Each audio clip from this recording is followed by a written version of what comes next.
আসসালামু আলাইকুম। Channel I সংবাদের এখনকার আয়োজনে সবাইকে স্বাগত জানাচ্ছি সৈয়দা তারানা তাবাসসুম। বিস্তারিত সংবাদের শুরুতেই জানিয়ে দিচ্ছি ফ্রেশ আটা, ময়দা, সুজি সংবাদ শিরোনাম। 18 ফেব্রুয়ারির মধ্যে নির্বাচিত সরকারের কাছে ক্ষমতা হস্তান্তর। প্রধান উপদেষ্টার পরামর্শক্রমে এমপিদের শপথ পড়াবেন রাষ্ট্রপতি মনোনীত ব্যক্তি। ভোট কেন্দ্র দখল চেষ্টায় তাৎক্ষণিক ব্যবস্থা নিতে সেনাবাহিনীর ঘোষণা। নির্বাচন সুষ্ঠু করতে প্রস্তুত ও প্রতিজ্ঞাবদ্ধ বিমান বাহিনী।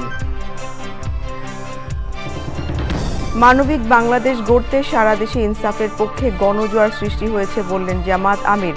মরা নদী জীবিত করা ও কৃষিপণ্য সংরক্ষণের প্রতিশ্রুতি। স্বাধীনতা বিরোধীদের আগ্রাসন জনগণ মানবে না বলছে বিএনপি। গ্যাস সংকটের সমাধান, ব্রিজ নির্মাণ সহ উন্নয়ন কাজের প্রতিশ্রুতি। এবং ওসমান হাদি হত্যায় জাতিসংঘের তদন্তের দাবিতে প্রধান উপদেষ্টার বাসভবনের সামনে ইনকিলাব মঞ্চের অবস্থান। আজকের মধ্যে চিঠি দেওয়ার আলটিমেটাম।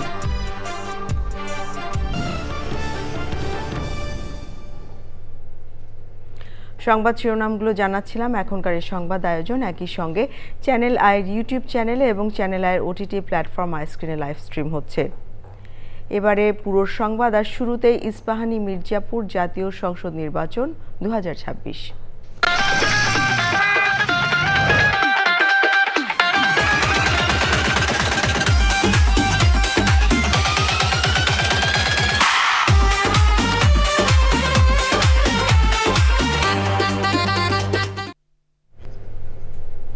নির্বাচনের পরে যত দ্রুত সম্ভব নির্বাচিত সরকারের হাতে দায়িত্ব হস্তান্তর করবে অন্তর্বর্তী সরকার।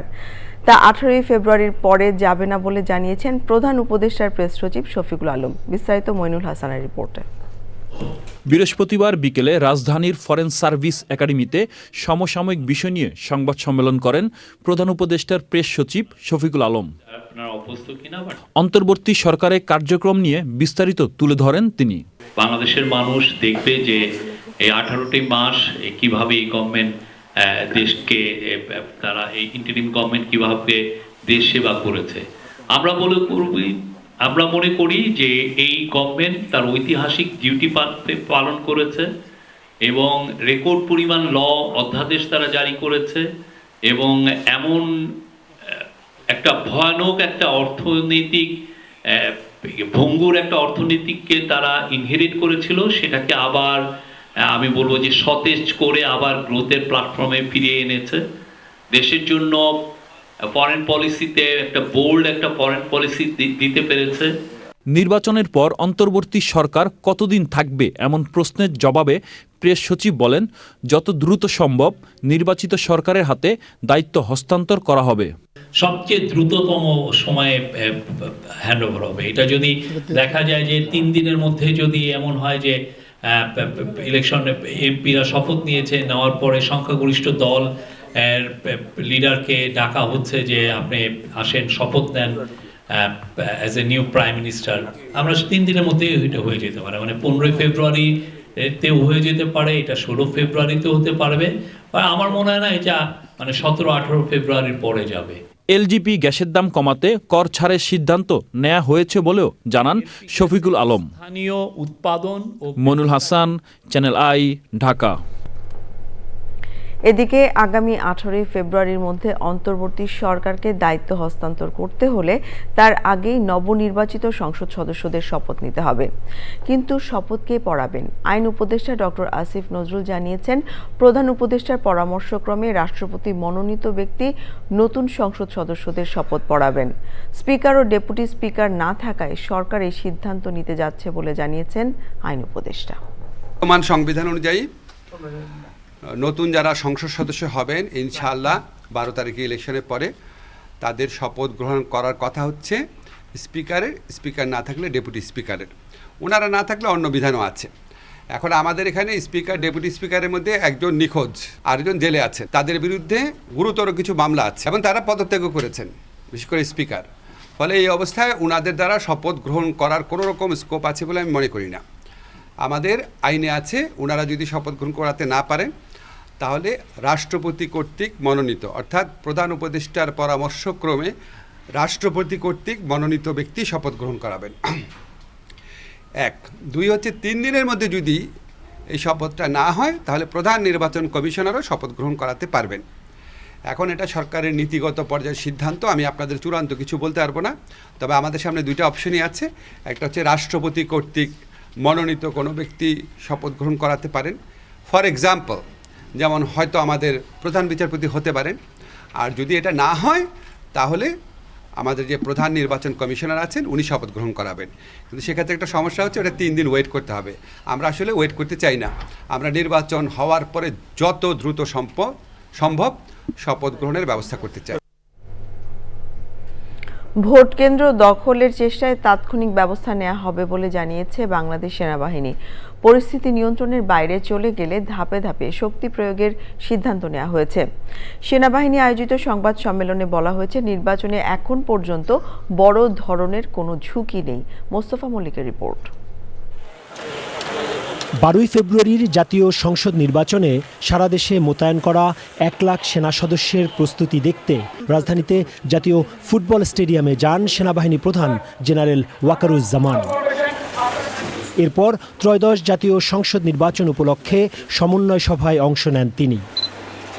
জাতীয় নির্বাচনে সেনাবাহিনীর কার্যক্রম সহ নানা বিষয় নিয়ে সাংবাদিকদের সঙ্গে কথা বলেন মিলিটারি অপারেশনের পরিচালক ব্রিগেডিয়ার জেনারেল মঞ্জুর হোসেন। যে নির্বাচনের সাথে যারা সংশ্লিষ্ট অসামরিক প্রশাসন এবং আইন শৃঙ্খলা রক্ষাকারী বাহিনী আছে তাদেরকে আশ্বস্ত করা যে তাদের যে কোনো প্রয়োজনে একটি সুষ্ঠু নির্বাচন অনুষ্ঠানের জন্য যে কোনো প্রয়োজনে বাংলাদেশ সেনাবাহিনী যে কোনো দায়িত্ব বা সহযোগিতা দিতে প্রস্তুত থাকবে। সাধারণ জনগণের মধ্যে নির্বাচন সম্পর্কে একটা আস্থার জায়গা তৈরি করা এবং একটি সুস্পষ্ট বার্তা দেয়া যে বাংলাদেশ সরকার, নির্বাচন কমিশন, অসামরিক প্রশাসন, আইন শৃঙ্খলা রক্ষাকারী বাহিনী, সশস্ত্র বাহিনী সকলে সমন্বিতভাবে একটি সুন্দর এবং অবাধ নির্বাচন অনুষ্ঠানের জন্য বদ্ধপরিকর। তিনি বলেন, এবারের নির্বাচনে বড় ধরনের কোনো ঝুঁকি নেই, তবে যে কোনো ধরনের নাশকতা প্রতিহত করতে প্রস্তুত রয়েছে সেনাবাহিনী। সহিংসতা বা নাশকতা প্রতিরোধের জন্য যে ধরনের প্রিপারেশন দরকার, যে ধরনের প্রস্তুতি দরকার, অন্যান্য আইন শৃঙ্খলা রক্ষাকারী বাহিনীর পাশাপাশি সশস্ত্র বাহিনীও সকল ধরনের প্রস্তুতি সম্পন্ন করেছে। বিশেষত সেনাবাহিনী এই সকল নাশকতা প্রতিরোধের জন্য সম্পূর্ণরূপে প্রস্তুত রয়েছে। আমরা কতদিন থাকবো নির্বাচনের পরে, এটা একদমই হচ্ছে সরকারের সিদ্ধান্ত। আমরা আজকে যে মোতায়েন হয়েছি, এটা যেমন সরকারের সিদ্ধান্তে আমরা মোতায়েন হয়েছি, ঠিক একইভাবে আমরা কবে আমাদের দায়িত্ব ছেড়ে দিয়ে আমরা ক্যান্টনমেন্টে ফিরে যাব সেটাও সরকারের সিদ্ধান্ত। এক প্রশ্নের জবাবে মঞ্জুর হোসেন বলেন, দেশের বিভিন্ন প্রান্তে সেনাবাহিনী মোতায়েন যত বেড়েছে ততই কমেছে অপরাধ প্রবণতা। সেনাবাহিনী না থাকলে সারা দেশে অপরাধের মাত্রা বাড়ত বলে মন্তব্য করেন তিনি। স্থানীয় সেনা ক্যাম্পে নির্বাচন কেন্দ্রিক যে কোনো ধরনের অপরাধের সংবাদ জানাতে নাগরিকদের কাছে অনুরোধ জানানো হয়েছে। Mostafa Mallik, Channel I, Dhaka. নির্বাচন সুষ্ঠু করতে বিমান বাহিনী প্রস্তুত ও প্রতিজ্ঞাবদ্ধ বলে জানিয়েছেন বিমান বাহিনী প্রধান air chief marshal Hasan Mahmud Khan. সকালে আসন্ন জাতীয় সংসদ নির্বাচন ও গণভোট 2026 উপলক্ষে বিমান বাহিনীর ঘাঁটি বাসারে মাঠ পর্যায়ে নিয়োজিত বিমান বাহিনীর সদস্যদের দিক নির্দেশনামূলক ব্রিফিং করেন তিনি। সে সময় তিনি জানান, নির্বাচনে প্রায় 4000 বিমান বাহিনীর সদস্য নিয়োজিত থাকবে। তিনি বলেন, যে কোনো অপ্রীতিকর ঘটনা ঘটতে পারে, তবে সেক্ষেত্রে জনগণের নিরাপত্তার ভরসা হয়ে উঠতে হবে বিমান বাহিনীর সদস্যদের। সুযোগ থাকলে শৃঙ্খলা মেনে তাদের ভোট দেওয়ার আহ্বান জানান বিমান বাহিনী প্রধান। এ সময় বিমান বাহিনীর সদর দপ্তর ও বিভিন্ন ঘাঁটির ঊর্ধ্বতন কর্মকর্তারা উপস্থিত ছিলেন।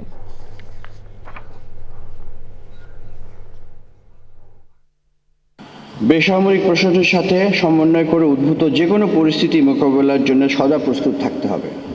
সবকিছু আসলে প্রশিক্ষণের মাধ্যমে বলা যায় না। বিভিন্ন জায়গায় বিভিন্ন রকমের পরিস্থিতি উদ্ভূত হঠাৎ করে চলে আসতে পারে, যেটা আমরা প্রস্তুতি নাই।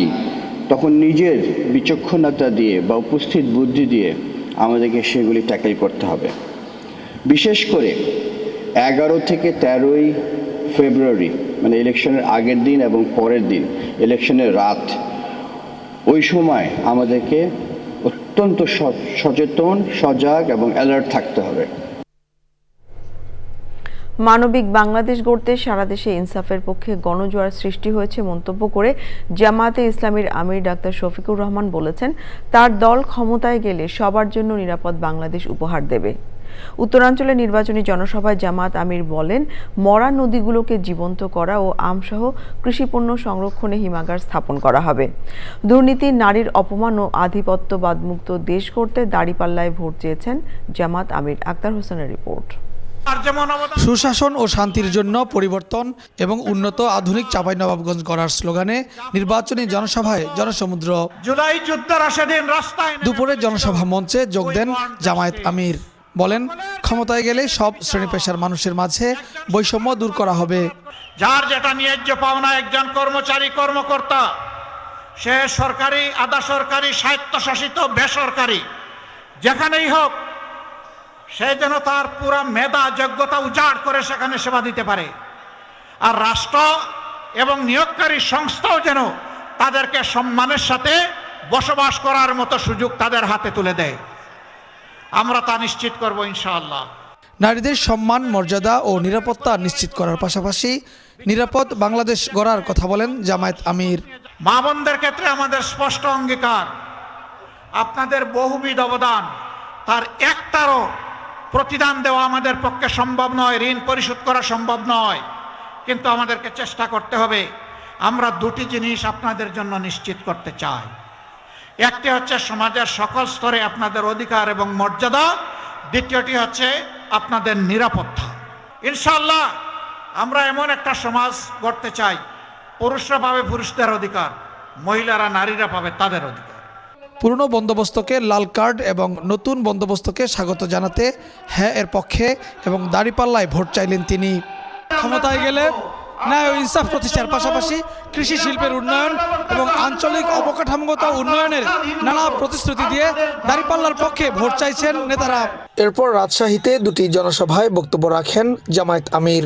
বলেন, 11 দলীয় জোটের প্রার্থীদের মধ্যে কোনো ব্যাংক ডাকাত, ঋণ খেলাপি ও চাঁদাবাজ নাই।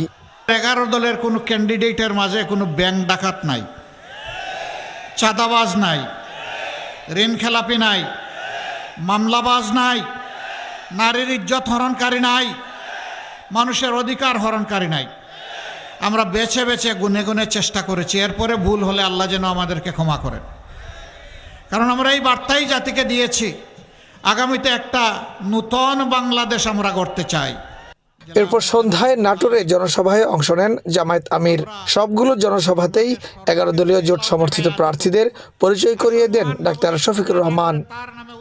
Akter Hossain, channel I, Rajshahi. আগামী 7 ফেব্রুয়ারি শনিবার দিনাজপুরের বিরামপুরে বিএনপির চেয়ারম্যান তারেক রহমানের আগমন উপলক্ষে ব্যাপক প্রস্তুতি শুরু হয়েছে। বৃহস্পতিবার দুপুরে নির্বাচনী জনসভা মাঠের প্রস্তুতি পরিদর্শন করেন দিনাজপুর 6 আসনে বিএনপির প্রার্থী ডাক্তার AZM জাহিদ হোসেন। পরিদর্শনকালে ডাক্তার জাহিদ স্থানীয় নেতাকর্মীদের সঙ্গে বিস্তারিত আলোচনা করে শৃঙ্খলা বজায় রেখে দায়িত্ব পালনের নির্দেশনা দেন। দীর্ঘদিন পর তারেক রহমানের আগমন উপলক্ষে বিএনপি ও অঙ্গ সংগঠনের নেতাকর্মীদের মধ্যে বিরাজ করছে উৎসাহ উদ্দীপনা। রক্ষাকারী বাহিনীর সদস্যদের সহায়তা নিয়ে ওইটার যে ফিজিবিলিটিটা স্টাডি, কোন কোন জায়গায় হেলিকপ্টার ল্যান্ড করতে পারে সেসব বিষয়ে পরিদর্শন করেছি, মাঠ পরিদর্শন করছি এবং মাঠে স্টেজ এবং অন্যান্য প্রস্তুতি নেওয়ার জন্য আমরা আমাদের যে কাজ সেগুলো শুরু করে দিয়েছি। নির্বাচন কমিশন পক্ষপাতমূলক আচরণ করছে মন্তব্য করেছেন ঢাকা 8 আসনের বিএনপির প্রার্থী মির্জা আব্বাস। বলেন, প্রতিদ্বন্দ্বী প্রার্থীদের অনিয়ম নিয়ে নির্বাচন কমিশনে অভিযোগ করেও কোনো প্রতিকার পাওয়া যাচ্ছে না। চ্যানেল আইকে দেয়া সাক্ষাৎকারে তিনি বলেন, তরুণ প্রার্থীদের সামনে অনেক পথ পাড়ি দিতে হবে, কাজেই তাদের শালীন আচরণ করার পরামর্শ দেন তিনি। শাকের আদনানের রিপোর্ট। ঢাকার 20টি আসনের মধ্যে গুরুত্বপূর্ণ ঢাকা 8 আসন নানা কারণে আলোচিত। মতিঝিল, পল্টন, শাহবাগ, শাহজাহানপুর ও রমনা থানার ঢাকা দক্ষিণ সিটি কর্পোরেশনের 9টি ওয়ার্ড নিয়ে ঢাকা 8 আসন। ভোটার সংখ্যা প্রায় 3 লাখ। নির্বাচনের সময় খুবই কাছাকাছি। এমন সময়ে বিএনপির স্থায়ী কমিটির সদস্য ও ঢাকা 8 আসনের বিএনপি প্রার্থী মির্জা আব্বাস নির্বাচন কমিশনের আচরণ নিয়ে ক্ষোভ প্রকাশ করেন। 10 জন প্রার্থীকে সিলেক্টেড 10 জন প্রার্থী যারা এনসিপির, তাদেরকে নিয়ে একটা ইঞ্জিনিয়ারিং হচ্ছে, তাদের প্রতি একটা অন্য ধরনের চিন্তাভাবনা করছে একটা মহল। আমি কতগুলো অভিযোগ করেছি নির্বাচন কমিশনে, তার কোনো ফল আমি পাইনি। বিশেষ একটা দলের ব্যবসায়িক প্রতিষ্ঠানের কর্মচারীদেরকে প্রেসিডেন্ট অফিসের পোলিং অফিসার নিয়োগ করতেছে, এ ব্যাপারে আপত্তি করা হয়েছে, কিন্তু সেটাও তারা শুনতেছে না। সার্বিকভাবে কমিশনের আচরণকে আমি খুব একটা ভালো মনে করছি না। তাদের আচরণ অনেকটাই পক্ষপাতদুষ্ট। তরুণ প্রার্থীদের সামনে দীর্ঘ পথ চলতে হবে মন্তব্য করে বর্ষিয়ান এই রাজনীতিবিদ বলেন, কথাবার্তায় তাদের সংযত হওয়া প্রয়োজন। নতুনদেরকে তো স্বাগত জানাই আমরা, অফকোর্স এটা তো জানাতেই হবে, কিন্তু ওদের আচার আচরণটা একটু সুন্দর, শালীন হওয়া উচিত। ওদের কথাগুলো ভালো হওয়া উচিত। যে সমস্ত মিথ্যা প্রচারণারা করছে এগুলো ঠিক না। প্রার্থীর সঙ্গে প্রার্থী কম্পিটিশন থাকবে, কিন্তু এই ধরনের নোংরা মিথ্যা কথা বলা এই মানুষ সম্পর্কে এগুলো ঠিক না। আচরণ হচ্ছে উস্কানিমূলক, একেবারেই ঝগড়া করার মতো। আমরা ঝগড়া করছি না, আমরা এই ফাঁদে পা দেবো না। ধানের শীষে ভোট দিয়ে কেউ ঠকেনি মন্তব্য করে মির্জা আব্বাস বলেন, নির্বাচিত হতে পারলে সুফল পাবেন জনগণ। Shakir Adnan, channel I, Dhaka. BNP নেতারা বলেছেন, দেশে গণতন্ত্রের বিরুদ্ধে ষড়যন্ত্র চলছে, স্বাধীনতা বিরোধীদের আগ্রাসন জনগণ মানবে না। বিভিন্ন নির্বাচনী সমাবেশ ও প্রচারে তারা এসব কথা বলেন। গ্যাস সংকটের সমাধান, ব্রিজ নির্মাণ সহ উন্নয়ন কাজের প্রতিশ্রুতি দিচ্ছেন বিএনপির প্রার্থীরা। লায়লা হোসেনের রিপোর্ট। ত্রয়োদশ জাতীয় সংসদ নির্বাচনের বাকি আর মাত্র এক সপ্তাহ। শেষ মুহূর্তের প্রচার ও জনসংযোগে ব্যস্ত প্রার্থী ও সমর্থকরা। বিভিন্ন মেয়াদে ক্ষমতায় থাকাকালীন দেশের উন্নয়নে যেসব কার্যক্রম হাতে নিয়েছিল বিএনপি, তা তুলে ধরে আগামীর বাংলাদেশের উন্নয়নে নানা প্রতিশ্রুতি দিচ্ছেন দলটির নেতাকর্মীরা। কামরাঙ্গীরচরে ঢাকা ৭ আসনের বিএনপি প্রার্থী হামিদুর রহমানের নির্বাচনী জনসভায় যোগদান ঢাকা ২ এর বিএনপি প্রার্থী ও বিএনপি চেয়ারম্যানের উপদেষ্টা আমানুল্লাহ আমান। স্বাধীনতা বিরোধীদের ষড়যন্ত্র রুখে দিতে জনগণের প্রতি আহ্বান জানান তিনি। আজকে বাংলাদেশে গণতন্ত্রের বিরুদ্ধে, নির্বাচনের বিরুদ্ধে ষড়যন্ত্র চলছে। ৭১-এর ঘাতকরা, মা বোনদের ইজ্জত লুণ্ঠনকারীরা আজকে প্রতাপ দেখাচ্ছে, কিন্তু জনগণ গ্রহণ করবে না। কি আপনারা করবেন? গ্রহণ করবেন? দেখেন দেখি কি করবেন। করবেন গ্রহণ? করবেন না। ঢাকা ১৭ আসনের প্রার্থী বিএনপি চেয়ারম্যান তারেক রহমানের পক্ষে ইসিবি চত্বরে নির্বাচনী জনসংযোগ করেছেন বিএনপি চেয়ারম্যানের উপদেষ্টা আব্দুস সালাম। সমস্ত অঞ্চলের মানুষ রাস্তাঘাটের সমস্যায় জর্জরিত, তাদের গ্যাস, পানি, বিদ্যুৎ এই সমস্ত নাগরিক সুযোগ সুবিধা থেকে তারা অনেকটা বঞ্চিত। এই কারণে তাদের কথা হলো যে আমরা ভোটটা কোনো এমপিকে না, আমরা প্রধানমন্ত্রীকে দিতে চাই, যাতে আমাদের সমস্যাগুলো দ্রুত সমাধান হয়। ঢাকা ৮ আসনের হাতিরপুল এলাকায় জনসংযোগে যোগ দেন বিএনপির প্রার্থী মির্জা আব্বাস। নির্বাচন কমিশন পক্ষপাতমূলক আচরণ করছে অভিযোগ করে প্রতিদ্বন্দ্বী প্রার্থীদের শালীন আচরণের আহ্বান জানান তিনি। একটি দল ইসলামের নাম দিয়ে, ইসলামের নাম বিক্রি করে তারা ক্ষমতায় যাওয়ার চেষ্টা করছে, বিদেশের সঙ্গে চুক্তি করে, এবং তাদের ছানাপোনারাও সেই জায়গায় গিয়ে নেমে পড়েছে। আপনারা খেয়াল করে দেখবেন তাদের যে মুখের ভাষা, কদর্য ভাষা, যে ভাষা আমরা ব্যবহার করতে পারি না, আমরা কখনো করি নাই। আমার এত বছরের রাজনৈতিক জীবনে এই ধরনের ভাষা আমি কখনো শুনি নাই। প্রতিপক্ষকে তো আক্রমণ করতেই হবে, কিন্তু সেই আক্রমণের ভাষাটা হয়তো অতি সংযত এবং সত্য ভাষণ। ঢাকার অন্যান্য আসনেও বিএনপির প্রার্থীরা করেছেন জনসংযোগ। Laila Nowshin, channel I, Dhaka. এবারে অন্যান্য সংবাদ। ইনকিলাব মঞ্চের মুখপাত্র ওসমান হাদির হত্যার ঘটনায় জাতিসংঘের অধীনে নিরপেক্ষ তদন্ত নিশ্চিতের দাবি নিয়ে প্রধান উপদেষ্টার বাসভবন যমুনার সামনে অবস্থান নিয়েছেন সংগঠনটির কর্মী সমর্থকরা। ইনকিলাব মঞ্চের সদস্য সচিব আব্দুল্লাহ জাবের রাতে সংবাদ সম্মেলনে বলেন, শুক্রবারের মধ্যে সরকারের পক্ষ থেকে জাতিসংঘে চিঠি দেয়া না হলে ব্যারিকেড ভেঙে যমুনায় প্রবেশ করবে ইনকিলাব মঞ্চ। বৃহস্পতিবার বিকেল ৫টা থেকে ইনকিলাব মঞ্চ যমুনা ও হোটেল ইন্টারকন্টিনেন্টালের সামনে অবস্থান করছে। জাতিসংঘের তত্ত্বাবধানে শহীদ ওসমান হাদির তদন্ত নিশ্চিত না করা পর্যন্ত আমরা রাজপথেও থাকবো, দুইটাই একসাথে চলবে। যতক্ষণ পর্যন্ত এই চিঠি ইস্যু না হবে ততক্ষণ পর্যন্ত আমরা রাজপথে থাকবো। এবারে নিয়ে নিচ্ছি বিরতি। বিরতির পর যা থাকছে আপনারা দেখছেন চ্যানেল আই সংবাদ। খুলনার পশ্চিম টুটপাড়ায় গুলি করে রাকিব নামে এক ব্যক্তিকে হত্যা করেছে দুর্বৃত্তরা। বৃহস্পতিবার রাত 10টার দিকে নগরীর লবণচড়া থানার মধ্যম হরিণটানা থানার শিশুবাগান এলাকায় এই হত্যাকাণ্ড ঘটে। এলাকাবাসী জানায় কোবা মসজিদের কাছে একটি সেলুনে বসা ছিল রাকিব। সে সময় 2টি মোটরসাইকেলে 5 থেকে 6 জন এসে রাকিবকে 2টি গুলি করে পালিয়ে যায়। পরে তাকে খুলনা মেডিকেল কলেজ হাসপাতালে নেওয়া হলে চিকিৎসক মৃত ঘোষণা করেন। খুলনার উপপুলিশ কমিশনার দক্ষিণ তাজুল ইসলাম জানান, রাকিব একজন চিহ্নিত মাদক ব্যবসায়ী, তার নামে একাধিক মামলা রয়েছে। সাবেক গভর্নর বর্তমানে অর্থ উপদেষ্টা ডক্টর সালেউদ্দিন আহমেদের কথা এবং কাজ নিয়ে অসন্তুষ্ট বাংলাদেশ ব্যাংকের কর্মকর্তারা। কেন্দ্রীয় ব্যাংকের স্বায়ত্তশাসন নিয়ে দিনের পর দিন কথা বলে এখন নিজে অর্থ মন্ত্রণালয়ের দায়িত্বে গিয়ে বিষয়টি বাস্তবায়ন না করাকে দ্বিচারিতা বলেও দাবি করেছেন তারা। একই সাথে বাংলাদেশ ব্যাংকের কর্মকর্তাদের সততা নিয়ে অর্থ উপদেষ্টার বক্তব্যের নিন্দা জানিয়েছেন কেন্দ্রীয় ব্যাংকের কর্মকর্তারা। বাংলাদেশ ব্যাংকের সম্মেলন কক্ষে সংবাদ সম্মেলনে অফিসার্স ওয়েলফেয়ার কাউন্সিলের সভাপতি AK মাসুম বিল্লাহ এবং সাধারণ সম্পাদক গোলাম মোস্তফা শ্রাবণ লিখিত বক্তব্য তুলে ধরেন। উৎসবমুখর পরিবেশে পালিত হয়েছে জাতীয় গ্রন্থাগার দিবস। জাতীয় জাদুঘরের কবি সুফিয়া কামাল মিলনায়তনে গ্রন্থাগার ও জ্ঞান চর্চা 21 শতকের প্রেক্ষাপট বিষয় এবং গ্রন্থাগার দিবসের তাৎপর্য তুলে ধরতে আলোচনার সভার আয়োজন করে গণগ্রন্থাগার অধিদপ্তর। আলোচনায় বক্তারা জনগণকে গ্রন্থাগারমুখী করা, পাঠ্যাভ্যাস বৃদ্ধি, মননশীল সমাজ গঠনে লাইব্রেরির ভূমিকাকে তুলে ধরেন। অনুষ্ঠানে ছিলেন জাতীয় কবি কাজী নজরুল ইসলাম ইনস্টিটিউটের নির্বাহী পরিচালক মোহাম্মদ লতিফুল ইসলাম শিবলি, বাংলা একাডেমির মহাপরিচালক অধ্যাপক মোহাম্মদ আজম এবং বাংলাদেশ জাতীয় জাদুঘরের মহাপরিচালক তানজিম ইবনে ওয়াহাব সহ অনেকে।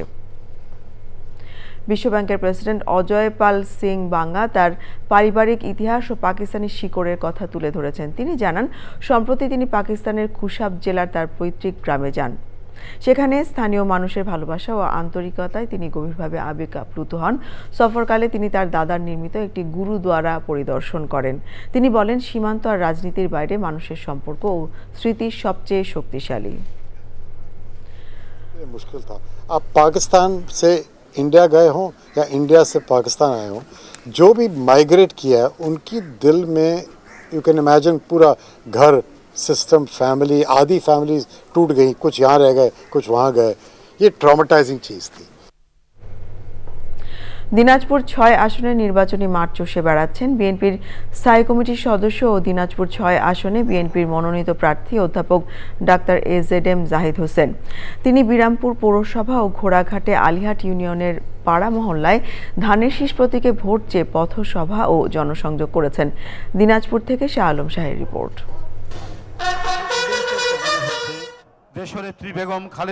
খালেদা জিয়ার দীর্ঘ অসুস্থতার সময় তার পরিবার ছাড়াও যিনি ছিলেন সার্বক্ষণিক পাশে, তিনি খালেদা জিয়ার ব্যক্তিগত চিকিৎসক AZM জাহিদ হোসেন। গত সপ্তাহ থেকে তিনি দিনাজপুর 6 আসনে গণসংযোগ, পথসভা ও নির্বাচনী প্রচার চালাচ্ছেন, যা রাজনৈতিক মহল এবং জনগণের মধ্যে ব্যাপক সাড়া ফেলেছে। ধানের শীষ লোকটা ভালো, আমি ধানের শীষকে ভোট দিব। ভালো এলাকায় ভালো করতেছে আর কি। আমরা এখন ধানের শীষে নিয়ত করছি যেন ধানের শীষ সবাই আমরা ভোট দিতে পারি। আমরা জানি উনি অত ভালো লোক, আমরা নিজের ভোটটি ধানের শীষে দিব। একটা মন্ত্রী যদি আমরা এই অবহেলিত এলাকায় যদি পাই, তাহলে 10টা এমপির কাজের সম পরিমাণে একটা এমপি পাবো, সেই হলো জাহিদ ডাক্তার। নির্বাচনী প্রচারে গিয়ে তিনি জনগণের ভালোবাসায় সিক্ত হয়ে জানান, জয়ের বিষয়ে তিনি শতভাগ আশাবাদী। গণসংযোগে মানুষের মধ্যে ধানের শীষের প্রতি, বিএনপির প্রতি এবং তারেক রহমান সাহেবের নেতৃত্বের প্রতি মানুষের দারুণ আগ্রহ রয়েছে এবং মানুষের বিশ্বাস রয়েছে যে শহীদ জিয়াউর রহমানের এবং মরহুমা বেগম খালেদা জিয়ার যে মার্কা ধানের শীষ সবসময় মানুষের পাশে থাকে এবং মানুষের সাথে থেকে কাজ করার চেষ্টা করে, জনগণের দুঃখ দুর্দশা লাঘবের চেষ্টা করে। কাজে সেই লক্ষ্যেই এবার তারেক রহমান সাহেবের নেতৃত্বে বিএনপির যে ৩১ দফা কর্মসূচি সেটির প্রতি মানুষের আস্থা আছে। আগামী দিনে তিনি জনগণের পাশে থেকে সমস্যার সমাধানে কাজ করার আশা ব্যক্ত করেন। 12 ফেব্রুয়ারি নির্বাচনের ফল ঘোষণা না হওয়া পর্যন্ত সবাইকে সক্রিয় থাকার আহ্বান জানান অধ্যাপক ডাক্তার AZM জাহিদ হোসেন। দিনাজপুর থেকে শাহ আলম শাহী, চ্যানেল আই। এবারে কৃষি সংবাদ।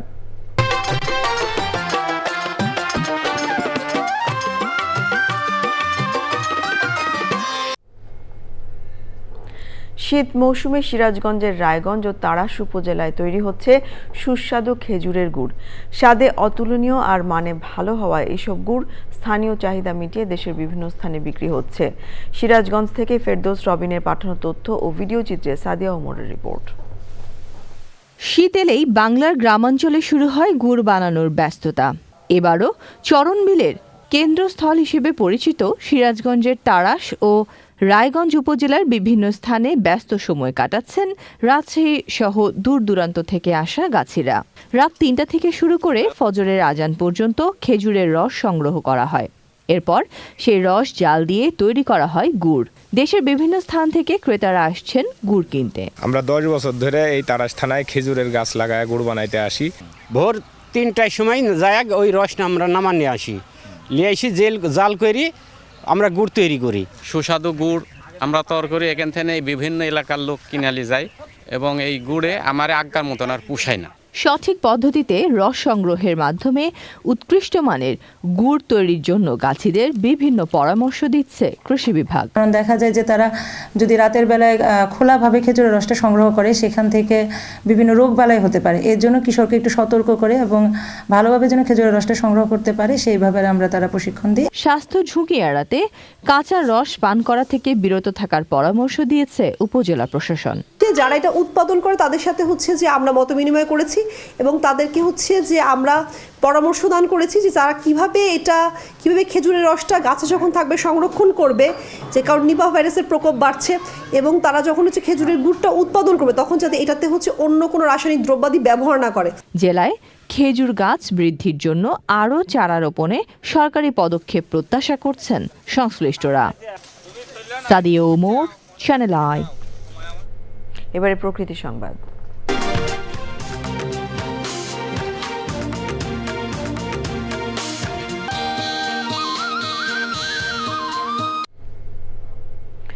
সৌন্দর্যের ঝাঁপি খুলে বসেছে মেহেরপুরের আমঝুপি বিএডিসির সূর্যমুখী বাগান।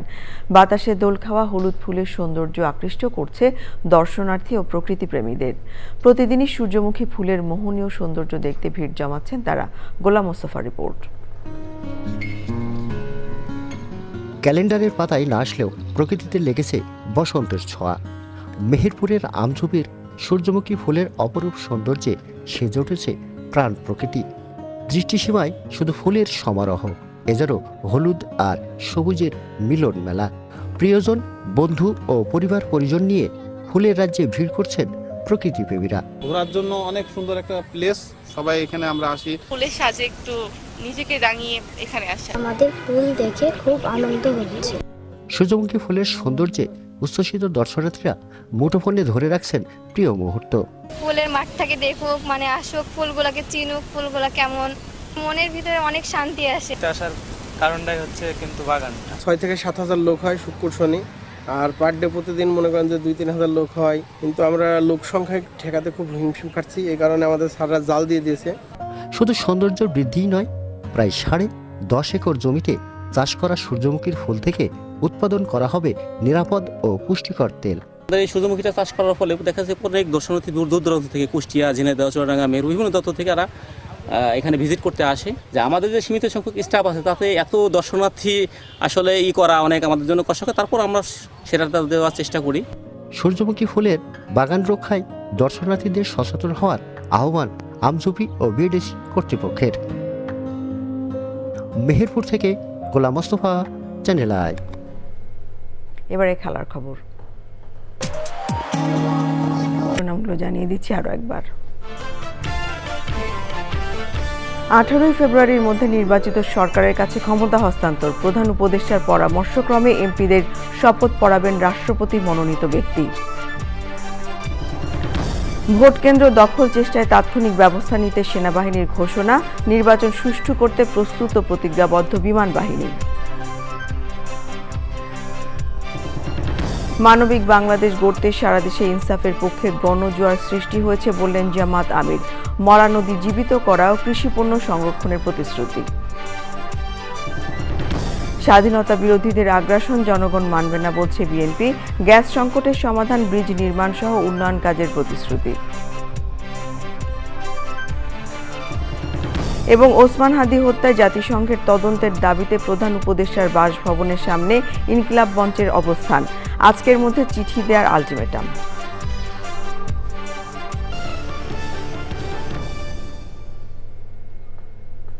চ্যানেল আই সর্বশেষ সংবাদ জানতে ভিজিট করুন channelionline.com-এ। যুক্ত থাকুন আমাদের সোশ্যাল মিডিয়া প্ল্যাটফর্মগুলোর সাথে। এই ছিল আমাদের এখনকার সংবাদ আয়োজন। ধন্যবাদ সবাইকে এতক্ষণ সঙ্গে থাকবার জন্য।